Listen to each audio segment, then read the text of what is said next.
The SS, enforcers of Nazi terror and their reckoning. The SS played a notoriously central role in the enforcement of Nazi ideology, including the perpetration of the Holocaust. The fates of several high-ranking SS officers at the close of WWII reveal a mix of violent ends and post-war reckonings. The Schutzstaffel, meaning protection squadron, was a major paramilitary group under Adolf Hitler and the Nazi Party in Nazi Germany, expanding across occupied Europe during World War II. Initially starting as a small unit called Saalschutz, Hall Security, to secure party meetings in Munich, the SS grew significantly after Heinrich Himmler joined in 1925. Under Himmler's leadership from 1929 to 1945, the SS evolved from a minor group in the Weimar Republic into one of Nazi Germany's most powerful and feared organizations. Throughout the Nazi regime, from their rise to power until their fall in 1945, the SS was central to enforcing security, mass surveillance, and carrying out state-sponsored terror both within Germany and in territories it occupied. The SS was divided into two main groups, the Allgemeine SS, General SS, and the Waffen-SS, Armed SS. The Allgemeine SS enforced Nazi racial policies and general policing, while the Waffen-SS were elite combat units loyal to Hitler. Another branch, the SS Totenkopfverbände, SSTV, Death's Head units, operated the concentration and extermination camps. Other SS subdivisions included the Gestapo and the Sicherheitsdienst, SD, which were responsible for detecting and suppressing opposition to the Nazi regime, ensuring adherence to Nazi ideologies among the German populace, and handling both domestic and foreign intelligence. The SS was primarily responsible for the genocide of approximately 5.5 to 6 million Jews and millions of others during the Holocaust. Members committed numerous war crimes and crimes against humanity across all branches during World War II. They also ran commercial operations, exploiting concentration camp prisoners as slave labor. Dying with honor, the final fates of notorious SS officers. As World War II raged on, many high-ranking SS officers met their fate on the battlefield or through the chaos of war. These men, who played central roles in enforcing Nazi ideology and carrying out the regime's brutal policies, often found their lives ending in the very violence they had helped to unleash. Helmut Kampfe, Michael Wittmann, and Christian Teichsen are examples of SS officers whose war ended on the front lines, their lives concluding amidst the very violence they perpetuated. Theodor Eicker's reputation was marked by brutal efficiency. He was instrumental in structuring the dreaded concentration camp system, a role that established him as one of the most feared figures within Nazi Germany. Eicher was not only responsible for the administration of this system, but also played a critical role in its cruel expansion. His death came amidst the chaos of war, reflecting the violent world he helped perpetuate. On February 26, 1943, Eicher was killed when his reconnaissance plane was shot down near Orel, Russia, amidst one of the largest tank battles in history, the Battle of Kursk. His death was a direct result of the intense aerial confrontations that characterized much of the Eastern Front's warfare. In contrast to Eicher's violent death, Walter Kruger, an SS Gruppenführer, met a quieter, albeit sudden, end. After commanding the notorious SS division Das Reich, which was involved in numerous atrocities, Kruger's war ended in an American internment camp. His death from a heart attack on May 22, 1945, came just weeks after the Nazi surrender, marking a stark end to his military and ideological campaigns. His demise in custody highlights the rapid downfall of many senior Nazi figures who quickly transitioned from power to imprisonment. Karl Wolff's story took a different turn. As a high-ranking officer and Himmler's chief of staff, Wolff was deeply involved in the SS's leadership. Unlike many of his peers, Wolff managed to avoid execution or death in combat after the war. He played a key role in Operation Sunrise, which was secret talks for the surrender of forces in Italy. After the war, Wolff was arrested and stood trial, not at Nuremberg, but in West Germany. In 1964, he was convicted for his part in deporting Italian Jews and served part of a 15-year sentence. His later years were spent quietly, a sharp contrast to his influential wartime role. Fritz Witt led the 12th SS Panzer Division Hitlerjugend, notorious for its composition of young Nazi fanatics. Witt's command ended abruptly when he was killed by an Allied artillery strike on June 14, 1944, during the fierce battles following the Normandy landings. His death occurred as his division was engaged in heavy combat against the invading Allied forces, demonstrating the direct and brutal nature of frontline confrontations. Helmut Kampfe was a high-ranking SS officer, notable for his involvement with the Dirlewanger Brigade, a unit infamous for its brutal war crimes in Eastern Europe. Kampfe's fate took a grim turn when he was captured by members of the French resistance in June 1944. His capture occurred during the height of the resistance's activities against German occupation forces. Kampfe was subsequently executed by the resistance, a direct reprisal for the atrocities committed by the Nazis in France, including the Oradour-sur-Glane massacre, where SS troops killed 642 civilians. His death was symbolic, representing a moment of resistance against the oppressive forces of the SS.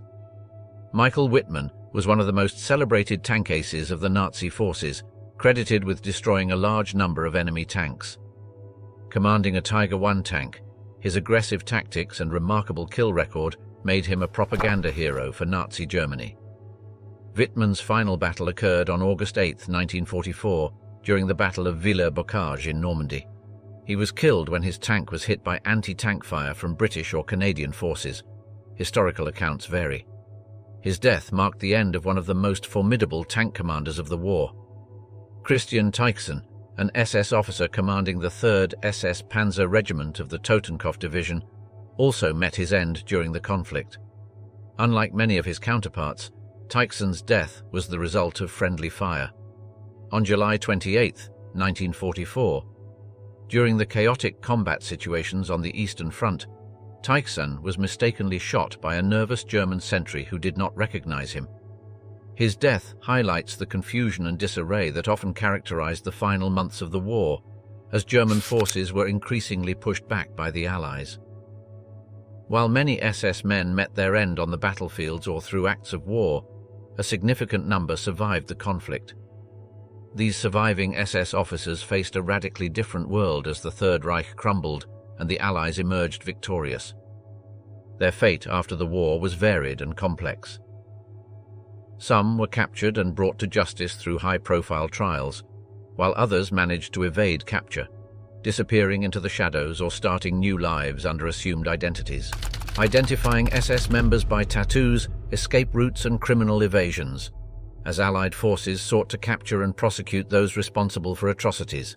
SS tattoos and the sophisticated network known as the rat lines played crucial roles in the identification and escape of SS members. The practice of tattooing blood types under the arm was exclusive to members of the Waffen-SS, the combat arm of the SS. This tattoo was mandatory from 1938 onwards and was intended to facilitate blood transfusions on the battlefield. However, after the war, this same mark became a damning identifier for those trying to evade Allied capture. When screening individuals, Allied forces would specifically check for this tattoo, which made hiding former SS affiliations nearly impossible for those who bore it. For instance, when Heinrich Himmler, the architect of the final solution, was captured by British forces in 1945, he was initially not recognized. It was only when a medical examination revealed his SS blood type tattoo that his true identity was confirmed, leading to his arrest, though he would later commit suicide in custody. The Ratlins were a series of escape routes that allowed Nazis and other fascists to flee Europe, primarily to South America, but also to the Middle East and other regions. These routes were often organized with the help of sympathetic elements within the Catholic Church and former fascist sympathizers. One of the most infamous beneficiaries of these escape networks was Adolf Eichmann, who was responsible for coordinating the logistics of the Holocaust. With the aid of a rat line, Eichmann fled to Argentina, where he lived under a false identity until his capture by Israeli Mossad agents in 1960. Another notable figure was Josef Mengele, the Angel of Death at Auschwitz, known for his cruel medical experiments. Mengele escaped to South America, living in Argentina, Paraguay, and finally Brazil, where he died in 1979 without ever being captured. Echoes of retribution, prison camps for SS members. After World War II, many members of the SS were detained in various prison camps across Europe, operated primarily by the Allied forces. These camps were part of a broader effort to demobilize, disarm, and punish those responsible for war crimes and atrocities committed during the war. SS members were held in a variety of internment camps. Some of the most notable included Camp Ashken, Allied Expeditionary Force Interrogation Center, was specifically designed for high-ranking Nazi officials. Detainees here, including some prominent SS officers, were subjected to extensive interrogation before being transferred to other facilities or standing trial. The camp was known for its strict security measures, but was not typically marked by the severe conditions found in some other camps. Dachau Internment Camp, ironically located at the site of the former Dachau concentration camp, this facility was repurposed by the US Army to detain SS members and other Nazi officials. Conditions here were harsh, with overcrowding and limited medical care. Special Camp 2, Buchenwald, run by the Soviet Union in the Soviet occupation zone of Germany, this camp was one of several that housed former Nazis, including SS members. Conditions in Soviet-run camps were notoriously severe, with high mortality rates due to starvation, disease, and poor living conditions. After World War II, the pursuit of justice for the victims of Nazi atrocities led to numerous trials and sentences for members of the SS, ranging from executions for those implicated in direct atrocities to lengthy prison terms for others involved in the administration and execution of Nazi policies. Trials and high-profile executions, justice for Nazi war criminals. The Nuremberg Trials were perhaps the most famous post-war proceedings where leaders of the Nazi regime were held accountable on the world stage. Among them, Oswald Pohl, who managed the SS's economic enterprises including the concentration camps, was condemned to death. His role in the exploitation and extermination of millions was deemed irredeemable, leading to his execution in 1951. Beyond Nuremberg, trials continued across Europe, targeting those who ran the machinery of genocide at lower levels. The Dachau trials, conducted by the United States, specifically addressed crimes committed in Dachau and other camps, resulting in several executions and many long prison sentences. These trials were crucial in establishing a record of the horrors committed and providing some measure of justice to survivors. In Poland, the Auschwitz trials focused on the perpetrators from one of the most notorious death camps. Rudolf Hoss, the commandant of Auschwitz, faced a Polish court and was executed in 1947. His trial detailed his direct involvement in the implementation of the final solution, where he confessed to the extermination of millions. Ernst Kaltenbrunner was a high-ranking SS official who took over as chief of the Reich Security Main Office after Reinhard Heydrich's assassination. This role made him one of the most powerful men in Nazi Germany, as he controlled the Gestapo, secret police, and the Sicherheitsdienst, SD security service. Kaltenbrunner was deeply involved in the Nazi regime's most brutal activities, including the planning and execution of the Holocaust. In May 1945, as Nazi Germany was collapsing, Kaltenbrunner was captured by American troops. He was soon brought to trial at the Nuremberg Trials, the most famous of the post-war tribunals aimed at bringing Nazi war criminals to justice. Kaltenbrunner was charged with war crimes and crimes against humanity. The evidence against him was overwhelming, including his involvement in the extermination of millions of Jews and other minorities, the use of slave labor, and the brutal suppression of resistance movements. Kaltenbrunner's trial lasted several months, during which he denied responsibility for many of the atrocities committed under his command. However, the court found him guilty on multiple counts. In October 1946, he was executed by hanging, becoming one of the highest-ranking SS officers to face justice for his crimes. His execution marked a significant moment in the Allies' efforts to hold Nazi leaders accountable for their actions.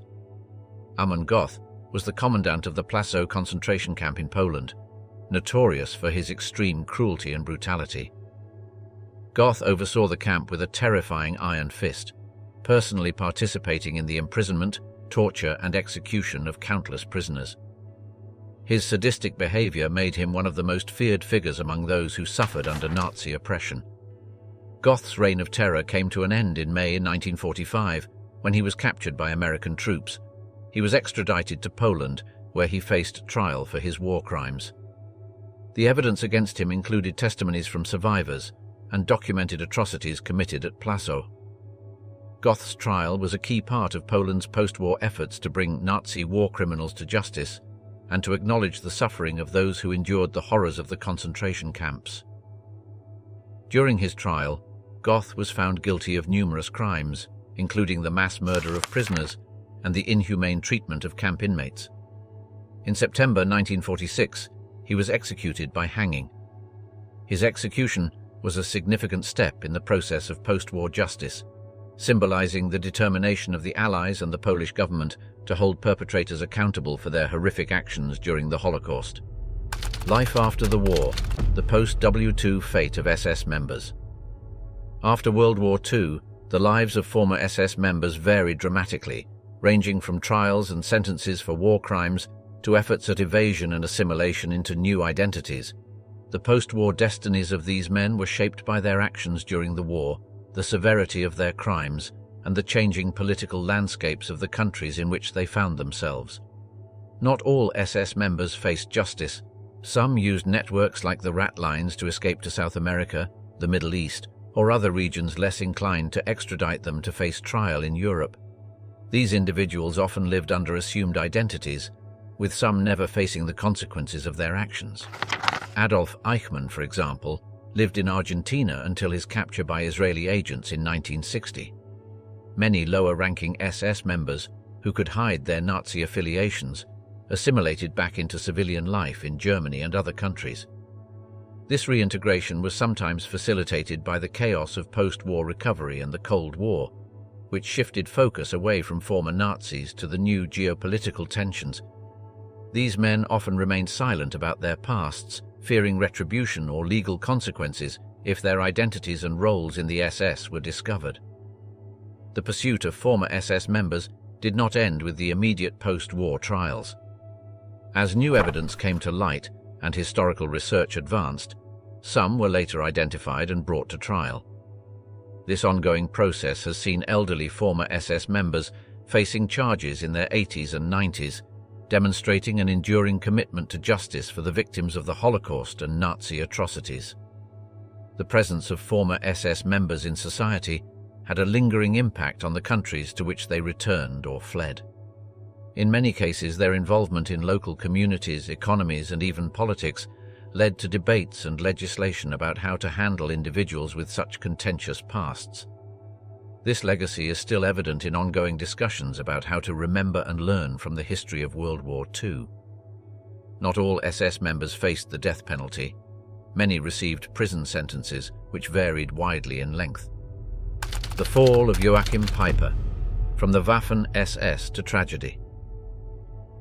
Joachim Peiper was a high-ranking commander in the SS Leibstandarte Adolf Hitler Division, one of the most elite units of the Waffen-SS.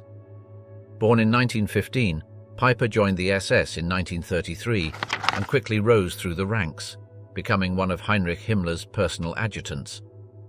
His wartime career was marked by his involvement in several major offensives, but he is most infamous for his role in the Malmedy massacre during the Battle of the Bulge in December 1944. During this major counter-offensive in the Ardennes, Peiper's unit was responsible for the massacre of 84 American prisoners of war near the Belgian town of Malmedy. The prisoners were shot in cold blood after surrendering, an atrocity that became one of the most notorious war crimes committed by the Waffen-SS. The incident fueled Allied resolve and further tarnished the already brutal reputation of the SS.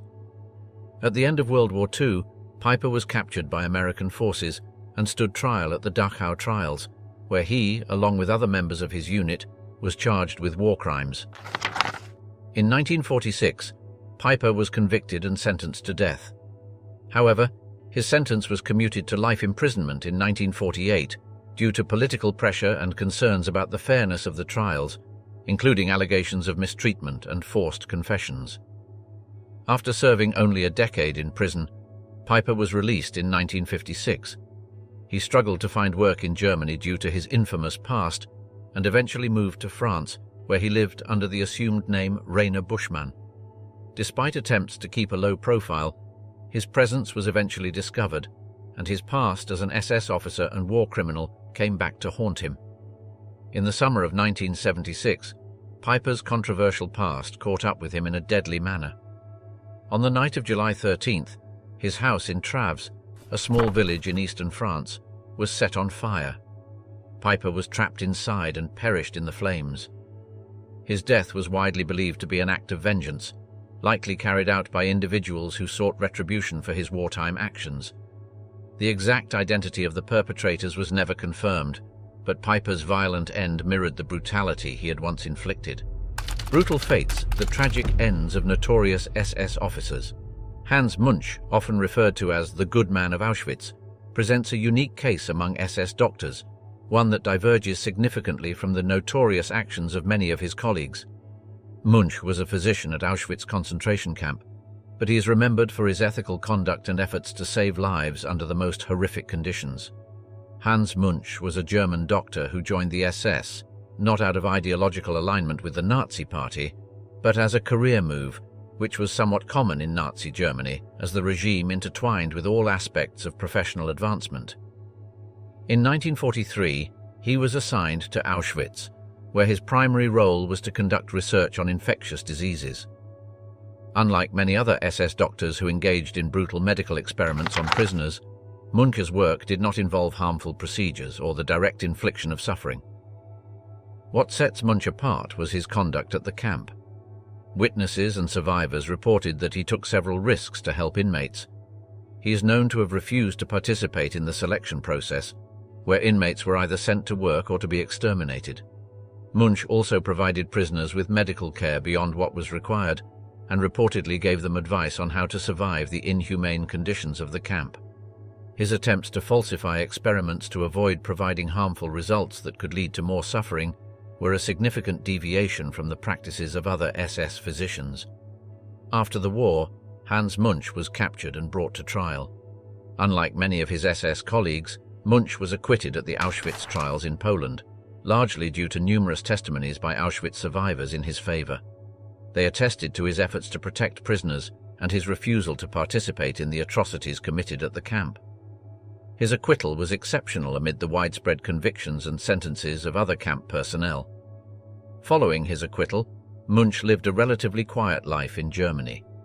He frequently spoke about his experiences, expressing a complex mixture of guilt for having been a part of the SS and pride for his actions that diverged from the norm at Auschwitz. Munch continued to grapple with his past until his death in 2001. In various interviews, he condemned the horrors of the Holocaust and discussed the moral dilemmas he faced as a doctor in such an environment. Alois Brunner, one of the most infamous Nazi war criminals, was directly responsible for the deportation of tens of thousands of Jews to death camps during World War II. His post-war story is marked by a successful, lengthy evasion of justice, which saw him living for decades in the Middle East under various aliases.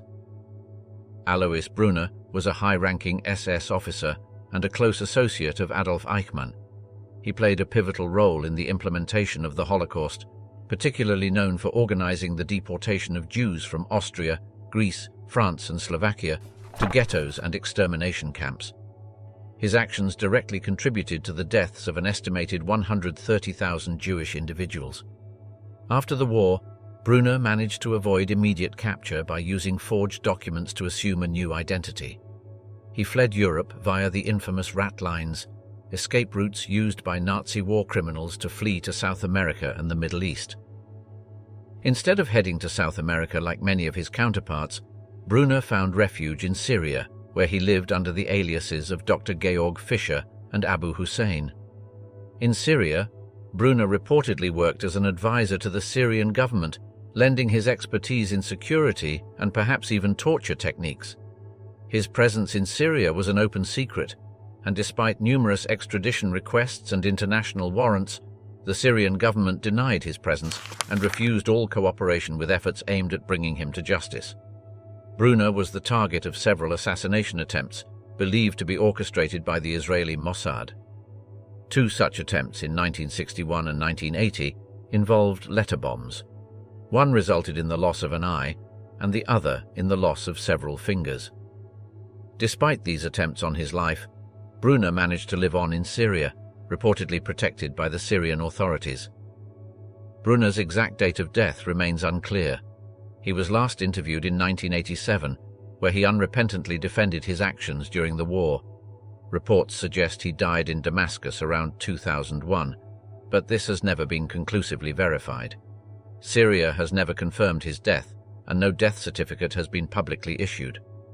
Alois Brunner's successful evasion of justice and his long, relatively undisturbed life in Syria remain sources of significant controversy and pain, particularly for Holocaust survivors and the families of his victims. His case exemplifies the challenges faced in the post-war era in capturing and prosecuting Nazi war criminals, especially those who found protection under regimes indifferent or hostile to Western demands for justice. Aribert Heim, known infamously as Dr. Death, was an SS doctor who conducted horrific medical experiments on inmates at the Mauthausen concentration camp during World War II. His post-war life became a prolonged game of cat and mouse with international law enforcement as he evaded capture for decades, eventually dying in hiding. Aribert Heim served as a doctor at the Mauthausen concentration camp in Austria, where he gained notoriety for his exceptionally cruel experiments and procedures on prisoners. Heim's experiments included injecting various toxic substances directly into the hearts of his victims, often without anesthesia, to observe their painful deaths. He also performed surgeries and amputations without medical justification or proper anesthesia, leading to immense suffering and many deaths. His brutal practices earned him the nickname Dr. Death. After the war, Heim was briefly held by US authorities, but was released before his crimes at Mauthausen came to light. He returned to Germany and practiced medicine in Baden-Baden until 1962, when he fled upon learning that authorities were investigating his wartime activities. This marked the beginning of his life as a fugitive.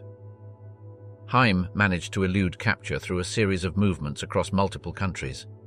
He used various aliases and obtained false documents to travel, reportedly living in countries such as Egypt and Spain. For many years, his whereabouts were a mystery, prompting numerous investigations and becoming one of the most wanted Nazi war criminals. Investigative reports and subsequent confirmations by German police suggest that Aribert Heim converted to Islam and lived in Cairo under the name Tariq Hussein Farid. He lived a quiet life, eventually dying of rectal cancer in 1992. However, his death was not confirmed for many years, and he remained on most wanted lists until 2012, when German authorities declared him deceased based on evidence from his family and acquaintances in Egypt. Klaus Barbie, infamously known as the Butcher of Lyon, was a high-ranking SS officer and Gestapo chief, notorious for his brutal crackdowns and tortures during World War II. His post-war life involved evasion, protection under new identities, and eventual trial and conviction decades later, showcasing the persistent global effort to bring Nazi war criminals to justice. Klaus Barbie served as the head of the Gestapo in Lyon, France, from 1942 to 1944. In this role, he was responsible for the arrest and torture of thousands of French Jews and members of the French resistance. One of his most infamous acts was the capture and subsequent deportation to Auschwitz of Jean Moulin, one of the highest-ranking members of the French resistance. Barbie's methods were exceptionally cruel and included the use of torture techniques that led to the death or permanent disablement of many of his victims. After the war, Barbie was initially held by American intelligence, who employed him for counterintelligence work due to his anti-communist expertise. This controversial use of former Nazis by American intelligence agencies facilitated his escape to South America. With the help of a Vatican-run rat line, Barbie was able to flee to Bolivia, where he lived under the alias Klaus Altmann. In Bolivia, Barbie managed to live relatively openly and even became involved in various business and political activities, including dealings with the notorious regimes of the time. His presence was not a secret. He was known in certain circles by his real identity, protected by the corrupt political climate and his useful connections. The persistence of Nazi hunters and changing political climates eventually led to Barbie's downfall. In the early 1980s, the Bolivian government, under new leadership and seeking to distance itself from past corruptions, agreed to extradite Barbie back to France.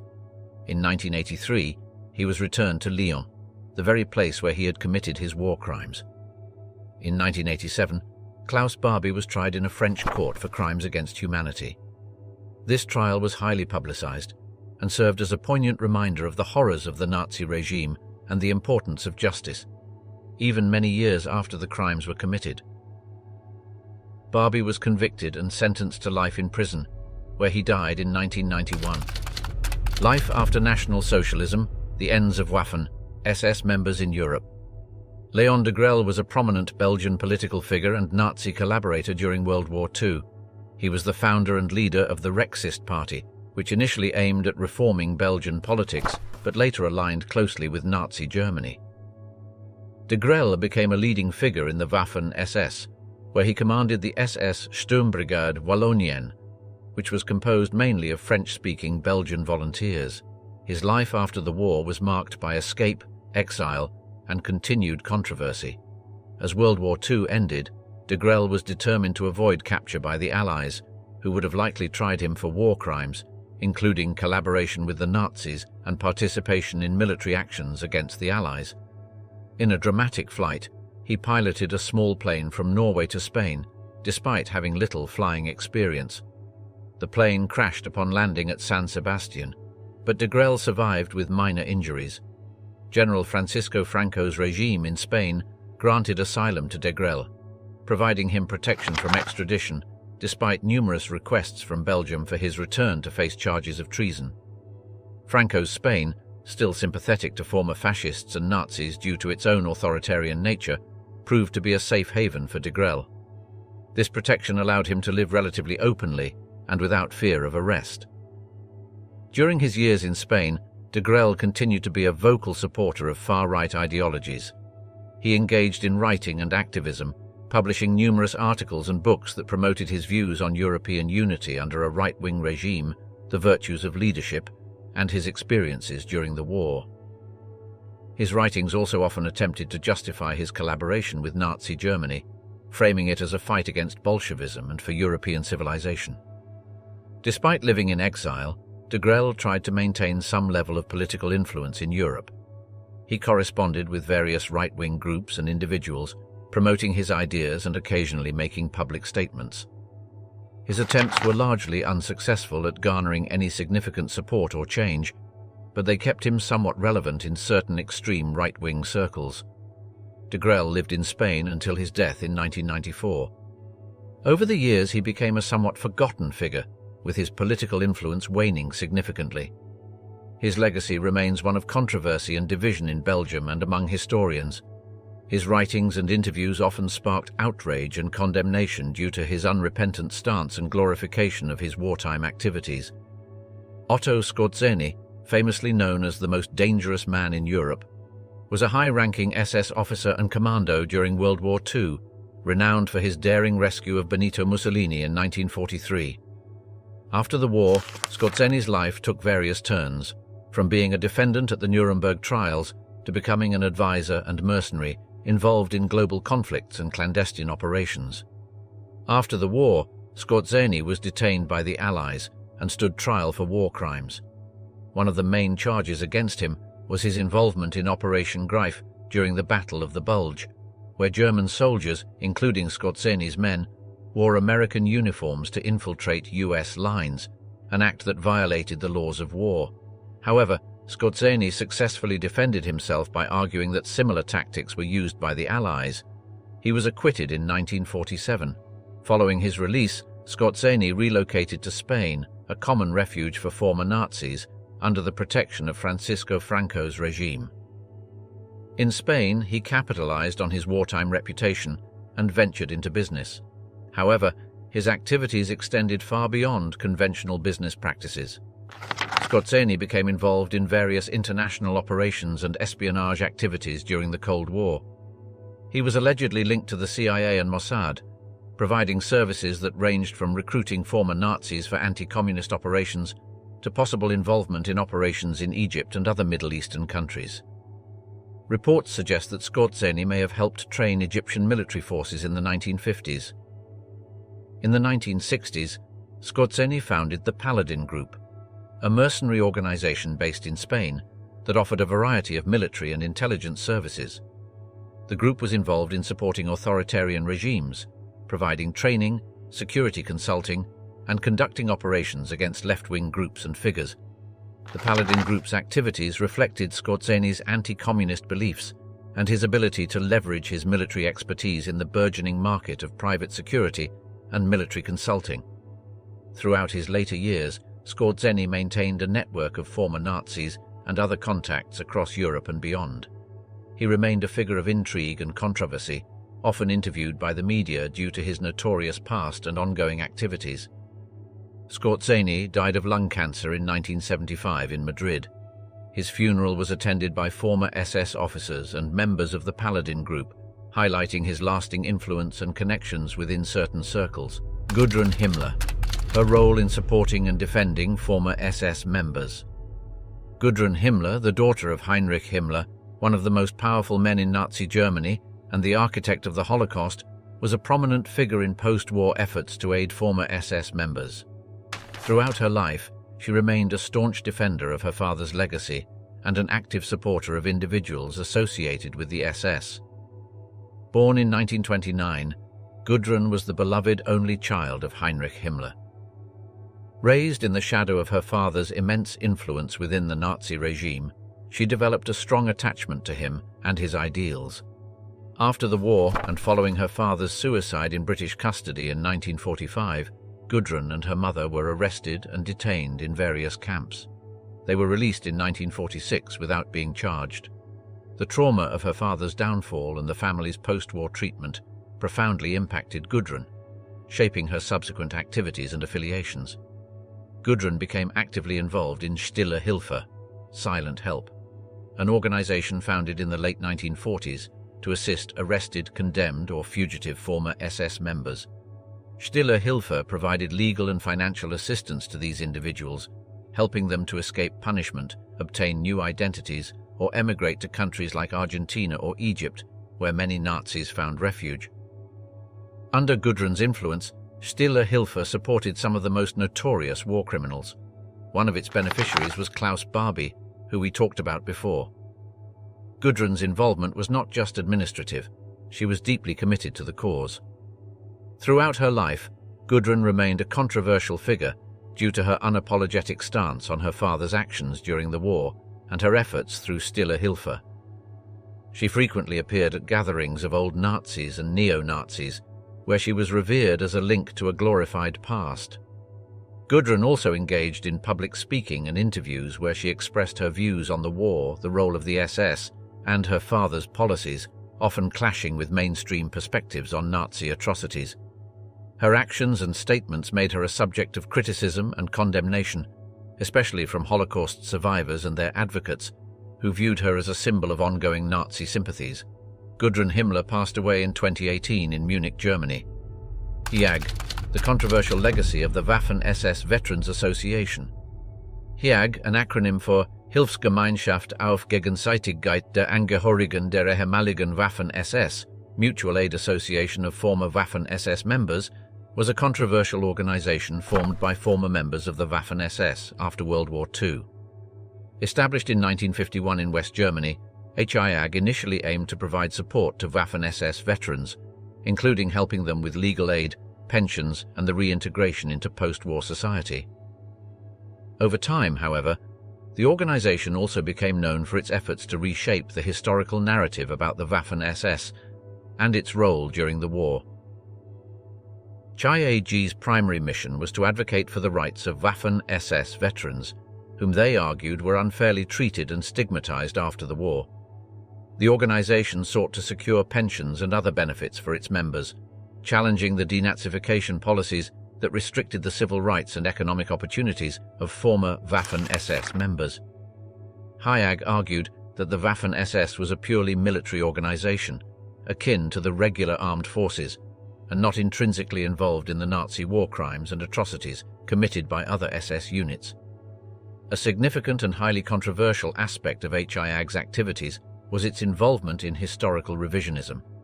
The organization published magazines, books, and memoirs that attempted to portray the Waffen-SS in a more favorable light, often downplaying or denying the unit's involvement in war crimes. These publications were part of a broader effort to rehabilitate the image of the Waffen-SS, and by extension, the narrative of the war as experienced by its members. Hiag's revisionist efforts faced strong criticism from historians, governments, and Jewish groups who accused the organization of whitewashing the history of the SS and perpetuating Nazi ideology.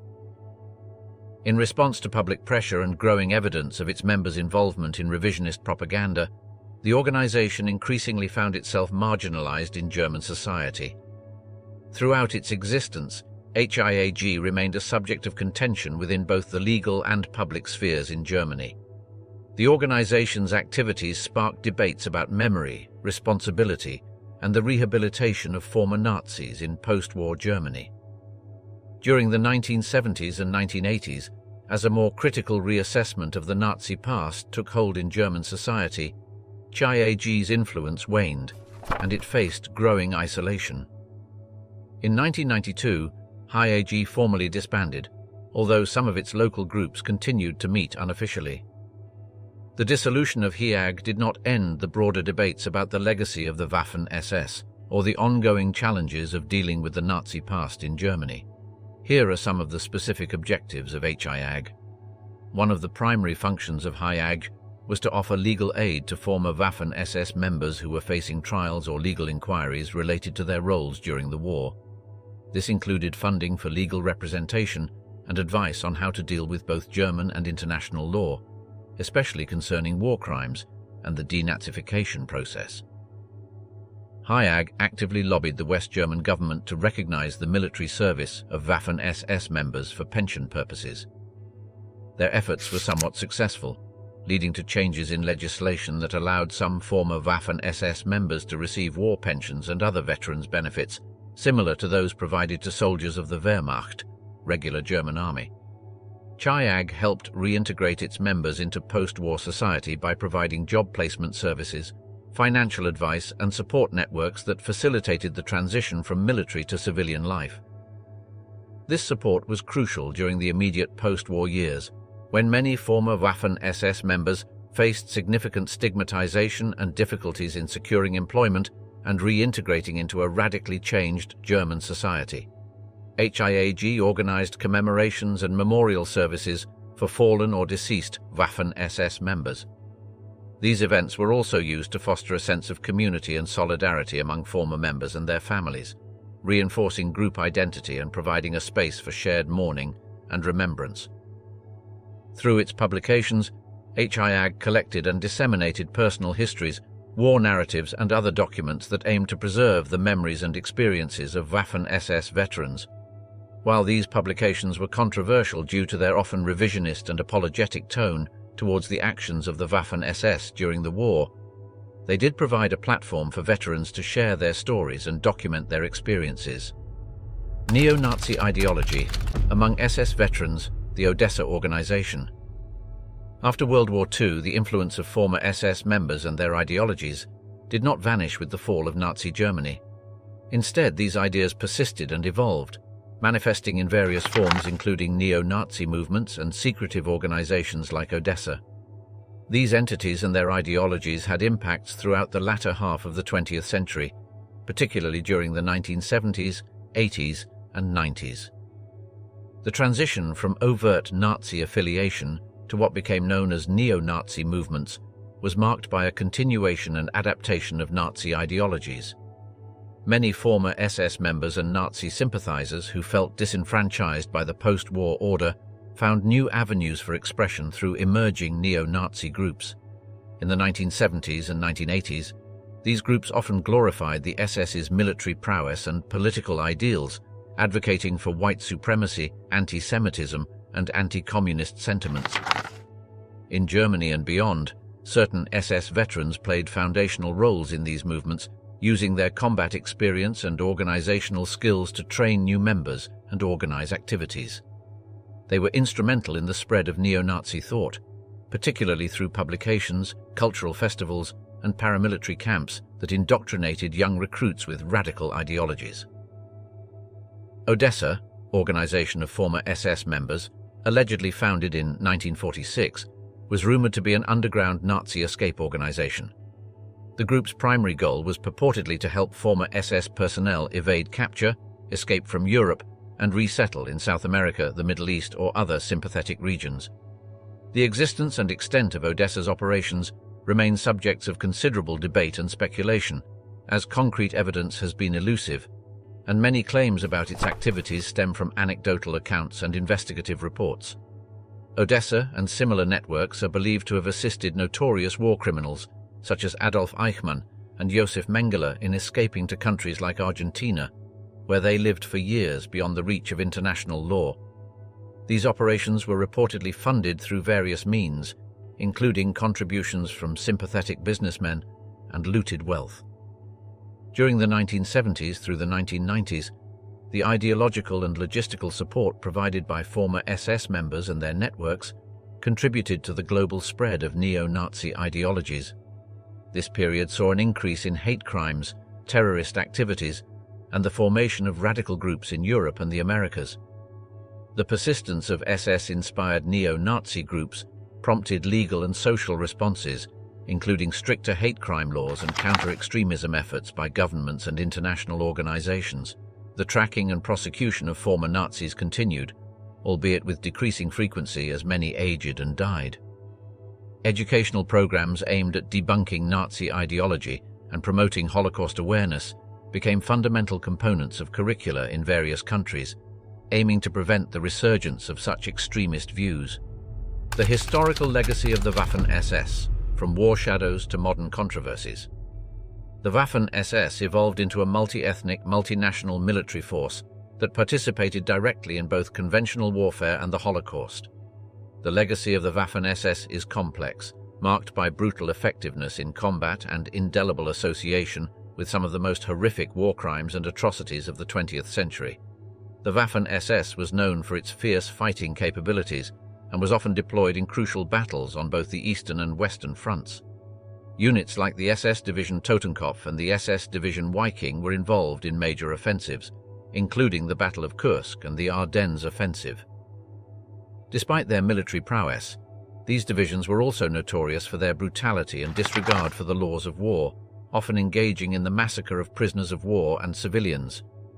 Beyond their role on the battlefield, the Waffen-SS was deeply implicated in the implementation of the Holocaust. Members of the Waffen-SS were stationed at death camps and played pivotal roles in the execution of the final solution. For instance, the SS Totenkopf-Verbände, which was initially formed from Waffen-SS units, ran the concentration camps where millions of Jews and other persecuted groups were murdered. The Waffen-SS's involvement in atrocities was not limited to the Holocaust. During the war, they conducted numerous massacres, such as the Malmedy massacre during the Battle of the Bulge, where 84 American prisoners of war were murdered, and the Oradour-sur-Glane massacre in France, where an entire village was destroyed and its inhabitants killed. After the war, the International Military Tribunal at Nuremberg declared the SS, including the Waffen-SS, a criminal organization responsible for the implementation of racial policies that included extermination, enslavement, and deportation, among other war crimes. Many former Waffen-SS members were tried and convicted, though the degree of individual responsibility varied greatly. The trials were complicated by the fact that some argued they were merely soldiers like any other, a claim weighed against the undeniable evidence of participation in systematic atrocities. The legacy of the Waffen-SS has been a subject of extensive historical debate and cultural reckoning. In countries like Germany, public display of symbols associated with the Waffen-SS is banned, and the group is widely regarded as a symbol of the darkest aspects of the Nazi regime. However, in some circles, particularly among far-right extremists, members of the Waffen-SS are sometimes glorified as exemplary soldiers or victims of post-war injustice. Efforts to educate the public about the horrors of the Nazi regime often include discussions of the Waffen-SS to illustrate the dangers of militarism combined with extremist ideology. Museums, documentaries, and educational programs continue to examine the role of the Waffen-SS in World War II, emphasizing the need to remember and learn from the past to prevent the recurrence of such atrocities.